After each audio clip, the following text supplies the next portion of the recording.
এই জায়গাটার নাম হচ্ছে প্রাইনামপাড়া নেটওয়ার্কিং সিস্টেম আর হচ্ছে নেটওয়ার্কের টাওয়ার। বাড়ি থেকে কল আসতে বা মেসেজ সবই ভাবে একমাত্র কথা বলার সিস্টেম এখানকার আর অন্য কোনো সিস্টেম নাই কথা বলার। আসসালামু আলাইকুম। আর এই ঘরটি হচ্ছে গ্যাং ঘর।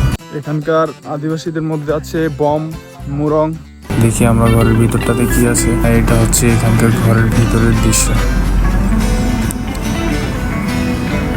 কুকুর খায়, ইঁদুর। ইঁদুর খায়। আপনাদের এক পার্টি নাকি আছে এলো আপনার মানুষ মারা গেলে খেয়ে ফেলায়। এই ফলটার নাম হচ্ছে কাসাবা। এটা হচ্ছে এখানকার একটা পাহাড়ি খুব সুস্বাদু ফল। আমরা এখন পাইনামপাড়া থেকে তামলুপাড়ার উদ্দেশ্যে রওনা। এটা হচ্ছে তামলুপাড়া। এখানে মোবাইল রেখে দিলে কিছুক্ষণ পরে নেটওয়ার্ক আসে। এখানকার মানুষ খুবই শৌখিন, তাদের প্রত্যেকটা ঘরের সামনে